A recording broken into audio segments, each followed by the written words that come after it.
La Misión Nacional Colombiana y la Iglesia Betania de la Reforma Labranza de Dios presentan su programa Estudiemos la Biblia, con la dirección de Leonel y Bélgica Ortiz. Este es un programa para profundizar en las verdades de Dios. Estudiemos la Biblia, con un enfoque de la Iglesia Reformada en Colombia. Este es su programa Estudiemos la Biblia. Invita la Misión Nacional Colombiana y la Iglesia Betania de la Reforma Labranza de Dios. Toda la Escritura es inspirada por Dios y útil para enseñar, para redarguir, para corregir, para instruir en toda justicia, a fin de que el creyente, el hombre de Dios, sea enteramente preparado, equipado para toda buena obra. Este es el lema de este podcast, de este estudio bíblico. Estamos convencidos que la palabra de Dios es suficiente para transformar a las personas, para cambiar los corazones, para transformar las mentes, renovarlas, hacerlas completamente nuevas y capacitarlas para el bien. Por eso invertimos tiempo, por eso invertimos vida, por eso invertimos recursos, por eso tratamos de que no nos falte este don, esta gracia, para compartir con todos ustedes la palabra de Dios. Y por eso es necesario que cada vez antes de comenzar nos encomendemos al Señor.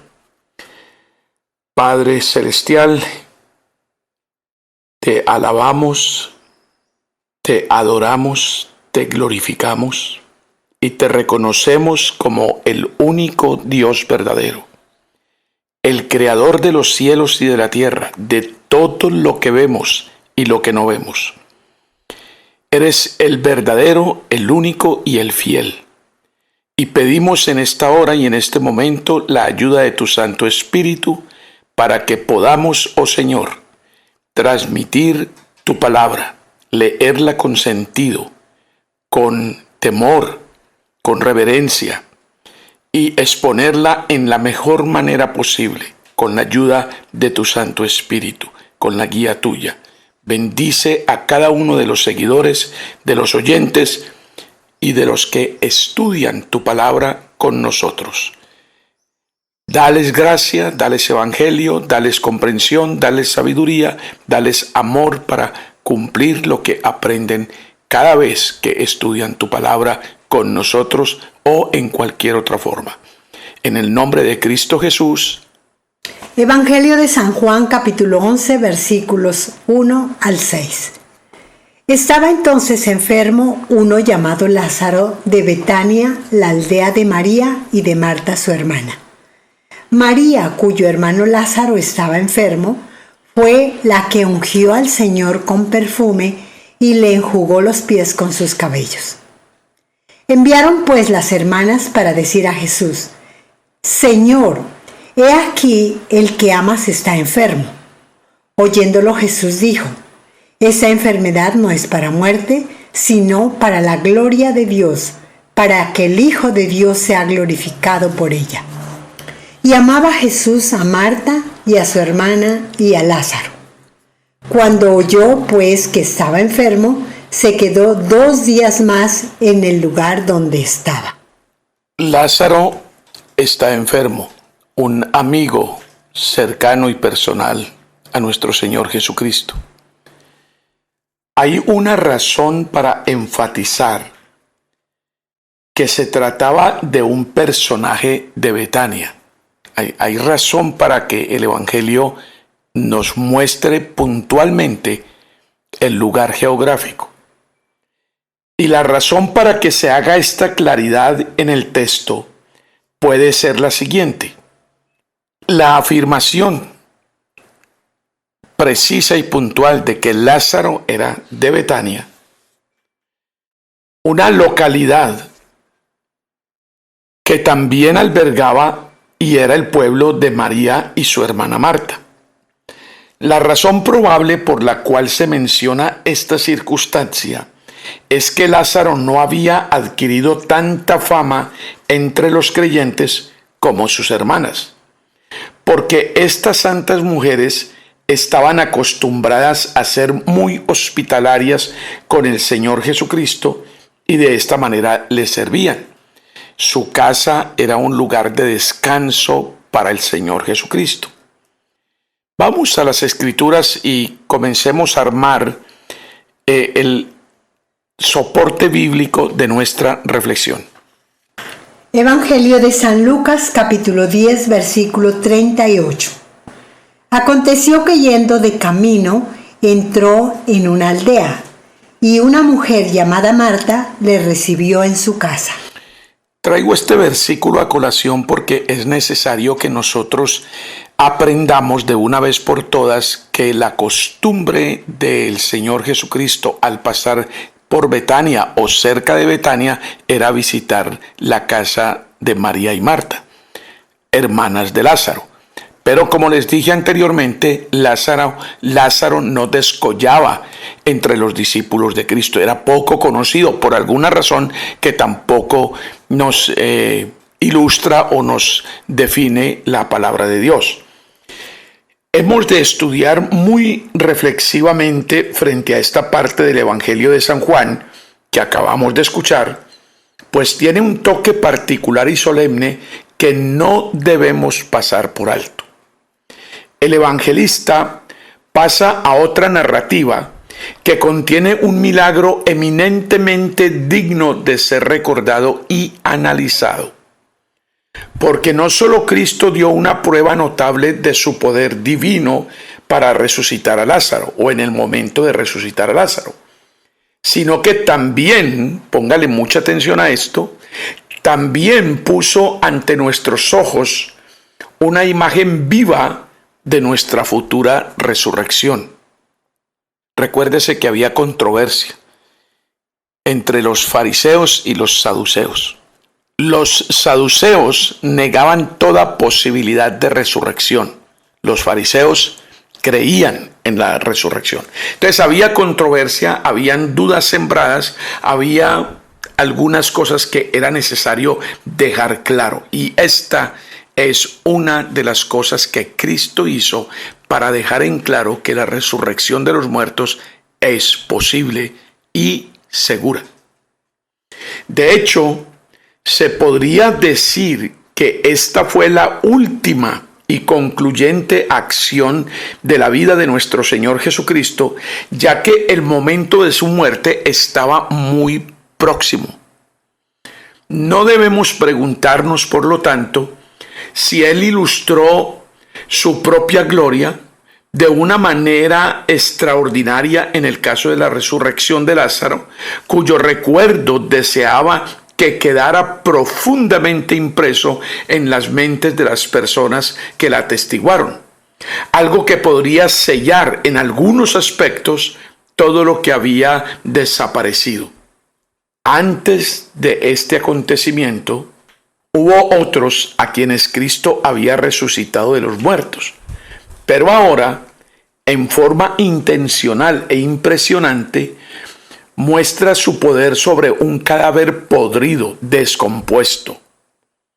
Pero las circunstancias que tienden a magnificar la gloria de Dios en este milagro se señalarán en su lugar y orden apropiados. Por otra parte, estar enfermos no es nada nuevo para quienes Cristo ama. Las dolencias corporales corrigen la corrupción y prueban las gracias del pueblo de Dios. Aunque hoy día muchos seres humanos estén convencidos de cosas diferentes, como adjudicar las enfermedades a la falta de fe o como una consecuencia exclusiva de pecado, en este argumento segundo puede caber algo de razón y verdad, porque la paga del pecado es la muerte, pero no siempre este es el caso. Para una perfecta ilustración de lo que estoy tratando de enseñar, deberíamos prestar atención al caso del creyente Job. El creyente Job padeció muchos vejámenes, muchos contratiempos, muchas pérdidas, incluso la de su salud, pero él no tenía nada que ver en el asunto. Era un asunto entre Dios y Satanás, pero no era nada que tuviera que ver el paciente Job.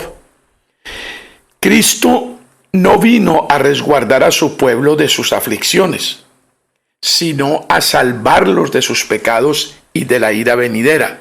Esto es algo que muchos hoy en día no quieren aceptar, pero en verdad, el objeto primordial, prioritario, especialísimo, por el cual la segunda persona de la Trinidad se hizo hombre, se hizo carne, habitó entre nosotros, fue el perdón de los pecados de sus escogidos.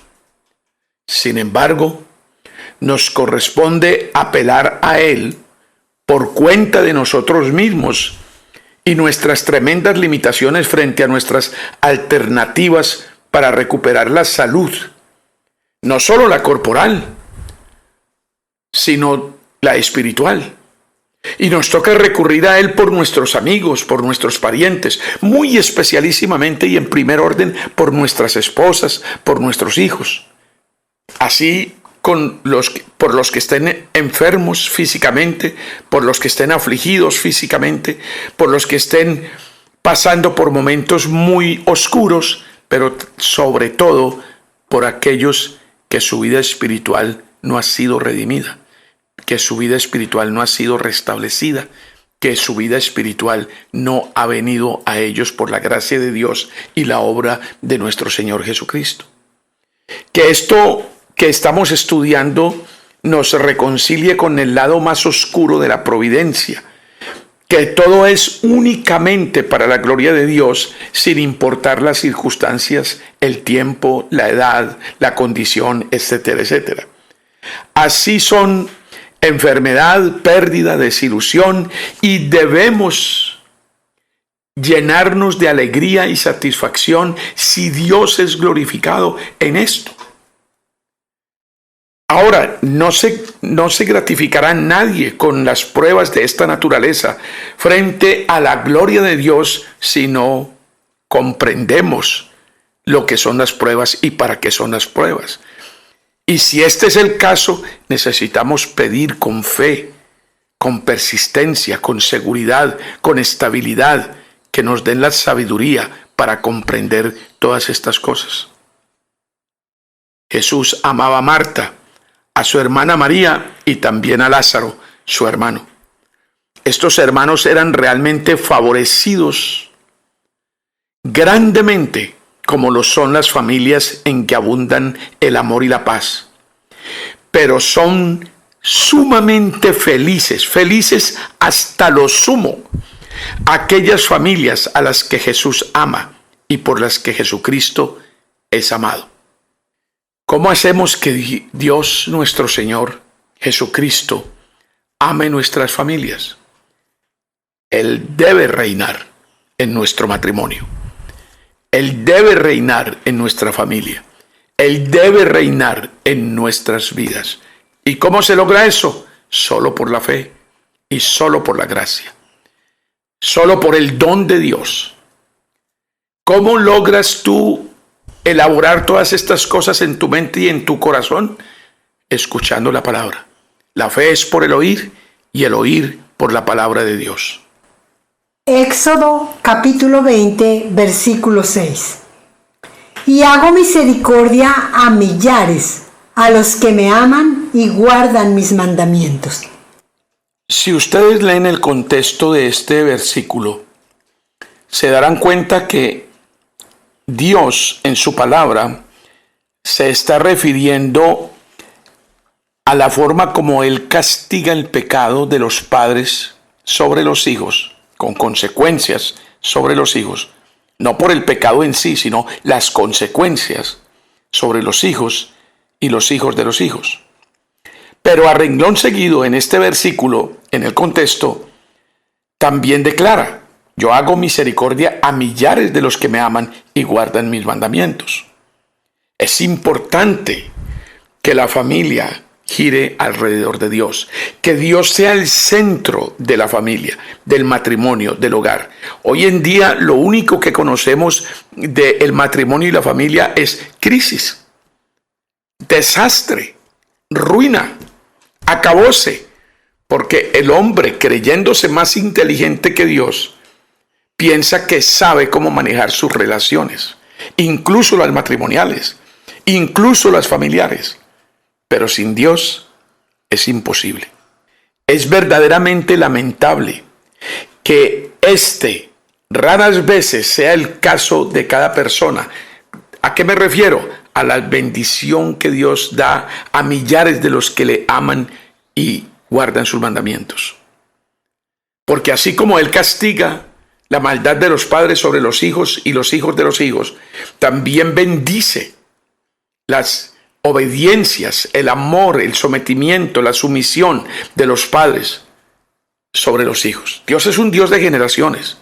Dios es un Dios de familia. Así muchos lo quieran negar o simplemente lo quieran ignorar. Aunque las familias sean pequeñas, serán bendecidas por las acciones rectas de sus padres. Dios tiene intenciones buenas aun cuando parece demorar. Cuando tarda la obra de liberación temporal o espiritual, pública o personal, se debe a que espera el momento de Él, el mejor momento, el momento más apropiado y oportuno. Evangelio de San Juan, capítulo 11, versículos 7 al 10. Luego, después de esto, dijo a los discípulos: «Vamos a Judea otra vez». Le dijeron los discípulos: «Rabí, ahora procuraban los judíos apedrearte, ¿y otra vez vas allá?». Respondió Jesús: ¿No tiene el día 12 horas? El que anda de día no tropieza, porque ve la luz de este mundo. Pero el que anda de noche tropieza, porque no hay luz en él. Lo que debemos destacar de esta lectura que acabamos de escuchar es la decisión de Cristo de regresar a Judea. Es muy diciente que Jesucristo, con mucho valor, haya decidido regresar a Judea y especialmente a Jerusalén. Pero más interesante aún es la enseñanza que Cristo da a sus discípulos respecto de su pregunta, entre otras cosas lógica, de sus discípulos. Jesús pudo haber resucitado a Lázaro a la distancia. Sin embargo, Jesús quería ir a Judea para ministrar a Lázaro y a su familia, a pesar de que era peligroso ir para allá. Jesús caminaba con la seguridad de alguien que realmente confía en Dios. Los discípulos de Jesús estaban sorprendidos de que Jesús fuera a regresar a la región de Judea en donde lo acechaban. La confianza en Dios, los valores, las prioridades, lo que es importante, lo que no es desechable, era algo muy claro en Cristo Jesús. Pero Jesús aclara que aún tiene trabajo por hacer y que Él iba a hacer ese trabajo a pesar del peligro y del riesgo que corría. Las 12 horas probablemente se refieren al tiempo asignado por el Padre para el ministerio de Jesús en la tierra. El día, la luz, el sol entre las 6 de la mañana y las 6 de la tarde, quizás es un símbolo del tiempo que tenía el Señor Jesucristo para hacer su obra. Evangelio de San Juan, capítulo 1, versículo 9. Aquella luz verdadera que alumbra a todo hombre venía a este mundo. La luz verdadera.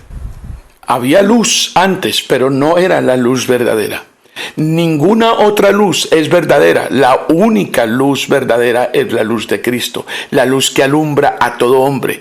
Y esa luz maravillosa, suficiente, omnipotente, poderosa, venía a este mundo. Evangelio de San Juan, capítulo 9, versículo 5. Entre tanto que estoy en el mundo, luz soy del mundo. Es muy probable entonces, mis queridos estudiosos, que las 12 horas de que habla el texto de San Juan en que estamos ocupados en esta mañana sea exactamente la estadía de Cristo en la tierra. Su tiempo para realizar su misión. El tiempo para realizar lo que el Padre le había encomendado. Para vivir entre nosotros, para morir por nosotros, para enseñarnos, para alumbrarnos, para mostrarnos el camino verdadero, que es Él, entre otras cosas. El camino, la verdad y la vida. Cristo nunca pone en peligro a su pueblo. Él siempre va con ellos. Somos dados a pensar que necesitamos ser celosos por el Señor, que lo buscamos, y con hambre y sed, cuando en realidad somos celosos solo por nuestra salud, por nuestra riqueza, por nuestro crédito, por nuestra comodidad y nuestra seguridad. Por tanto, necesitamos revisar y probar nuestros principios, nuestras convicciones, nuestro entendimiento. Nuestro día será prolongado hasta que nuestra obra esté hecha y finalizado nuestro testimonio. Lo que Dios dijo que hiciéramos, lo haremos y hasta ese día estaremos aquí. El hombre tiene consuelo y satisfacción mientras va en el camino de su deber, según lo estipule la palabra de Dios y esté determinado por la providencia de Dios. La voluntad de Dios para el ser transformado por la renovación en el Espíritu Santo comprueba que la voluntad de Dios es agradable y perfecta. Mantenernos en la voluntad de Dios solo puede lograrse si nos mantenemos unidos a Cristo. No hay otra forma de dar fruto y solo con el fruto glorificamos verdaderamente a Dios y somos verdaderos discípulos de Cristo. Esto es andar en luz. Esto es andar en comunión con el Padre y con el Hijo. Esto es ser morada del Santo Espíritu mientras estemos en la travesía por esta tierra rumbo a la patria celestial. Donde quiera que Cristo fue, anduvo en el día, y así nosotros si seguimos sus pasos. Es decir, que toda nuestra vida, el tiempo que Dios nos dé en esta tierra, debe ser para andar con Cristo. No olvidemos que Cristo es la luz que alumbra a todo hombre. No olvidemos eso. Y que esa luz que alumbra a todo hombre vino a nosotros y estuvo aquí y está aquí. Evangelio de San Juan, capítulo 8, versículo 12. Otra vez Jesús les habló diciendo: Yo soy la luz del mundo. El que me sigue no andará en tinieblas, sino que tendrá la luz de la vida. Si un hombre anda en el camino de su corazón, lejos de Dios, lleno de tinieblas, conforme al rumbo de este mundo, si considera más sus razonamientos carnales que la voluntad y la gloria de Dios, cae en tentaciones y trampas. Tropieza porque no hay luz en él. Porque la luz en nosotros es a nuestras acciones morales como la luz alrededor de nosotros es a nuestras acciones naturales. Nosotros en plena luz del día no tanteamos, vamos a la segura y con firmeza y seguridad. En cambio, en tinieblas tropezamos, caemos, cerramos el camino y desfallecemos. Creer que somos más inteligentes que Dios y que no lo necesitamos es tener un corazón completamente lleno de tinieblas y por lo tanto la mentira es nuestro estilo de vida y nuestra cultura. Evangelio de San Juan, capítulo 3, versículo 19. Y esta es la condenación, que la luz vino al mundo y los hombres amaron más las tinieblas que la luz, porque sus obras eran malas. El versículo es absolutamente claro. Si quedó alguna duda asaltando su mente, vuélvalo a leer y vuélvalo a leer, porque está sumamente claro lo que Dios nos declara aquí. Sin Cristo, todo es tinieblas. No voy a hacer otro comentario. Sin Cristo todo es tinieblas. Si es su mente, si son sus sentimientos, sus opiniones, sus convicciones personales, las que rigen su vida, la vida suya está siendo regida por las tinieblas. Sin Cristo, todo es tinieblas. Es todo lo que le puedo decir a raíz de lo que acabamos de escuchar. Evangelio de San Juan, capítulo 11, versículos 11 al 16. Dicho esto, les dijo después: Nuestro amigo Lázaro duerme, mas voy para despertarle. Dijeron entonces sus discípulos: Señor, si duerme, sanará. Pero Jesús decía esto de la muerte de Lázaro, y ellos pensaron que hablaba del reposar del sueño.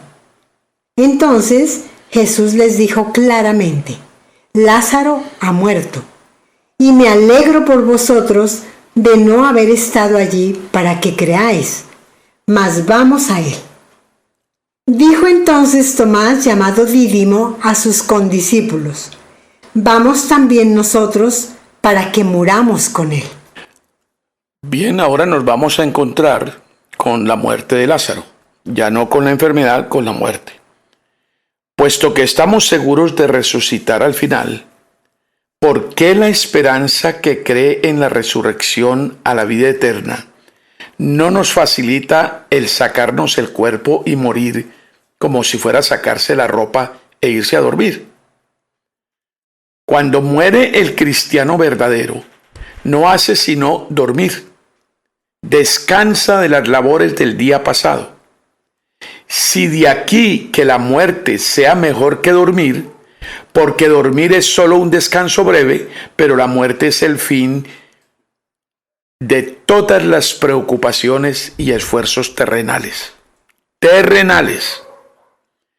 Pero siempre miramos la muerte como un acabose, como una ruina total. Solo los hijos de Dios que viven en esperanza verdadera sabemos a ciencia cierta que con la muerte se inicia la verdadera vida abundante, la vida que da Cristo, la vida eterna, la plena vida. Los discípulos pensaban que ahora no era necesario que Cristo fuera donde Lázaro y se expusiera él junto con ellos. Así, a menudo, esperamos que la buena obra que somos llamados a hacer sea hecha por alguna otra mano si hay riesgos en hacerla. Pero cuando Cristo resucitó a Lázaro de entre los muertos, muchos fueron llevados a creer en él. Y se hizo mucho para perfeccionar la fe de los que creyeron y de los que ya habían creído, incluyendo a los apóstoles. Vayamos a Cristo. La muerte no puede separarnos del amor de Cristo, ni ponernos fuera del alcance de su llamado. Como Tomás, los cristianos debemos animarnos unos a otros en tiempos difíciles. Vamos a morir con Él. La muerte del Señor Jesucristo debe darnos la disposición de morir cuando Dios nos llame. Nosotros tenemos que cambiar esta forma de ver la muerte. La muerte para nosotros es triunfo, es victoria, no es ruina, no es acabose, no es destrucción. Salmos 48, versículo 14. Porque este Dios es Dios nuestro eternamente y para siempre.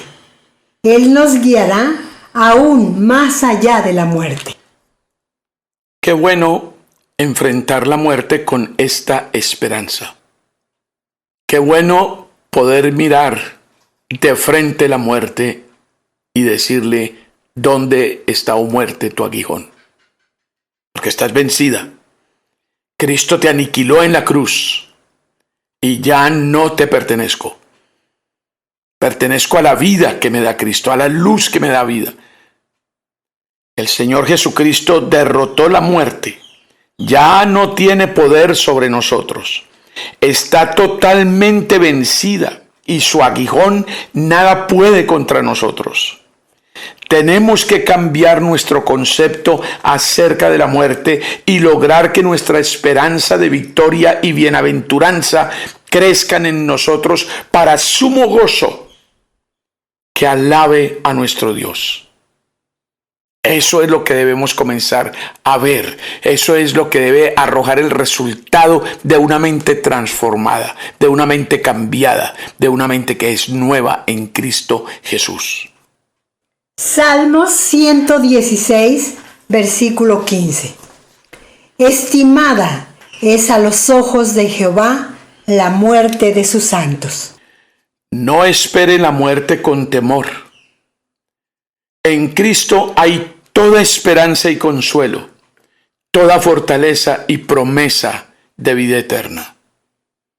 La muerte para nosotros es la puerta de entrada a la bienaventuranza, a la beatitud. Nos espera el Señor, su mano estará tendida, nos abrazará y nos recibirá con fiesta en el reino de los cielos. Evangelio de San Juan, capítulo 11, versículos 17 al 32. Vino pues Jesús y halló que hacía ya 4 días que Lázaro estaba en el sepulcro. Betania estaba cerca de Jerusalén, como a 15 estadios. Y muchos de los judíos habían venido a Marta y a María para consolarlas por su hermano. Entonces Marta, cuando oyó que Jesús venía, salió a encontrarle. Pero María se quedó en casa.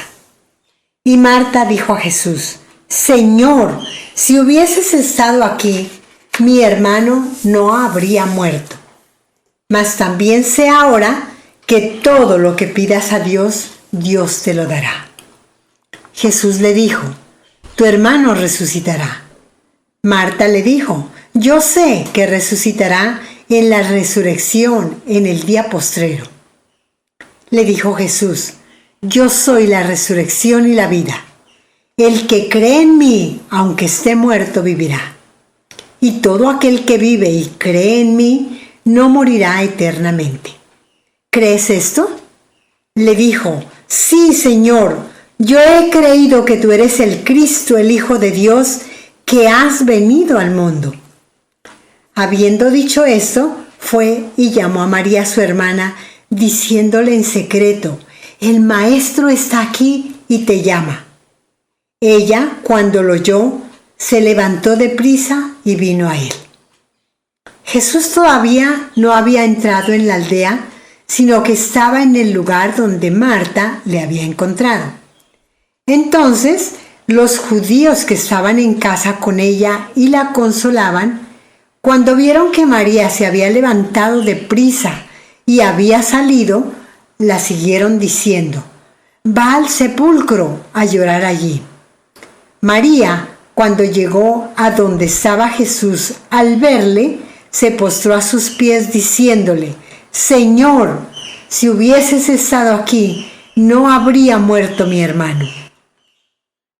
Por fin el Señor llega a Betania 4 días después de haber sido sepultado su amigo Lázaro. Aquí había una casa donde estaba el temor de Dios, una familia donde amaban al Señor y sobre la cual reposaba su bendición, pero fue hecha objeto de duelo. Le dieron un momento difícil.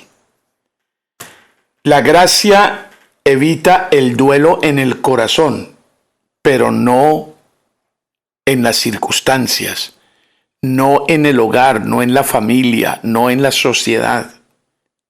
Cuando Dios, por su gracia y providencia, viene a nosotros por caminos de misericordia y consuelo, como vino a Marta, debemos salir por fe, llenos de esperanza y en oración ferviente para encontrarlo. Cuando Marta salió a encontrar a Jesús, María se quedó tranquila en casa. ¿Recuerdan ustedes en el caso anterior que María recibió al Señor con entusiasmo y se sentó a sus pies para escucharlo? con toda devoción. En ese momento, la muestra de su temperamento fue ventajoso para ella, cuando la puso a los pies de Cristo para oír su palabra. Pero en el día de la aflicción, el mismo temperamento la dispuso a la melancolía. Estaba tan triste que no sintió la necesidad de salir a encontrar al Señor. Nuestra sabiduría es velar contra la tentación y usar las ventajas de nuestro temperamento natural. Y es usar los medios de gracia y los recursos que el Señor nos ha dado, como la oración, para salir a su encuentro en los momentos difíciles. Este pasaje nos enseña a todas luces que las luchas y las pruebas, la buena batalla del creyente en esta vida, solo apunta a la gloria de Dios, por medio de nuestra transformación, por medio de nuestra madurez y perfección, donde Dios tiene como propósito llevarnos a Él cada día más cerca. Isaías capítulo 43 versículo 7. Todos los llamados de mi nombre, para gloria mía los he creado, los formé y los hice. Seguramente este precioso versículo nos ayudará mucho para entender lo que venimos estudiando en este preciso momento acerca de las pruebas y las dificultades. La enfermedad y muerte de Lázaro apuntaba únicamente a la gloria de Dios. No podemos perder eso de vista. Como cada prueba, en nuestro caso, todas ellas apuntan a la gloria de Dios. En la Carta Universal de Santiago, Dios nos instruye que debemos recibir nuestras pruebas con sumo gozo. Y yo quiero hacer énfasis en la palabra sumo, supremo gozo. Estas, en nuestras vidas, las pruebas, tienen la finalidad de perfeccionarnos en la paciencia, término que en el griego es semejante a perseverancia, a permanencia. Y cuando nuestra paciencia crece y madura, a nosotros nada nos va a faltar. Por el contrario, lo tendremos todo. Eso es lo que dice la palabra de Dios. Escúchelo usted mismo. Santiago capítulo 1 versículos 2 al 4. Hermanos míos, tened por sumo gozo cuando os halléis en diversas pruebas, sabiendo que la prueba de vuestra fe produce paciencia. Mas tenga la paciencia su obra completa, para que seáis perfectos y cabales, sin que os falte cosa alguna. Y por el contexto mismo del pasaje, podemos aprender, el contexto de esto de Santiago que acabamos de leer, podemos aprender sin lugar a duda de que la enseñanza aquí no es en verdad aprender a ser valientes o eficaces en la manera de enfrentar las pruebas y las dificultades. Aquí la enseñanza puntual es entenderlas, entender la prueba. Por eso, a renglón seguido, en el versículo 5 del capítulo 1, Santiago nos indica que si estamos abrumados por las pruebas y no experimentamos sumo gozo porque no las comprendemos ni las entendemos, que pidamos sabiduría. Esto es una comprensión exacta de las pruebas, del porqué de ellas o del para qué. Sabiduría, eso sí, que baje de lo alto, que baje del cielo. No sabiduría mía, terrenal, porque eso es diabólico. Santiago capítulo 3 versículo 17.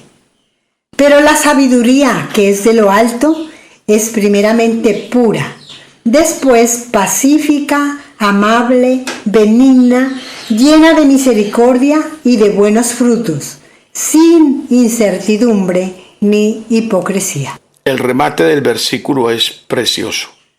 Sin incertidumbre, sin dudas, tampoco con hipocresía. Cuando no sabemos qué pedir o esperar en particular, encomendémonos a Dios. Dejémosle hacer lo que le plazca. Todo lo que Él haga o determine siempre será enteramente bueno. Para aumentar las expectativas de Marta, nuestro Señor Jesucristo declara que Él es la resurrección y la vida. Solemne declaración.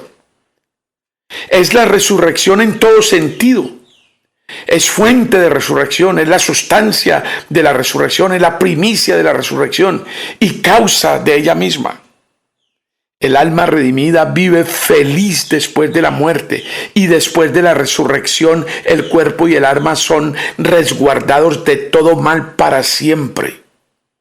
Cuando leamos u oigamos la palabra de Cristo sobre las grandes cosas del otro mundo, del más allá, del cielo nuevo y de la tierra nueva donde mora la justicia, debemos preguntarnos, ¿creemos esta verdad? Las cruces y los consuelos de esta época no nos impresionarían tan profundamente como lo hacen si creyéramos como debemos creer las cosas de la eternidad.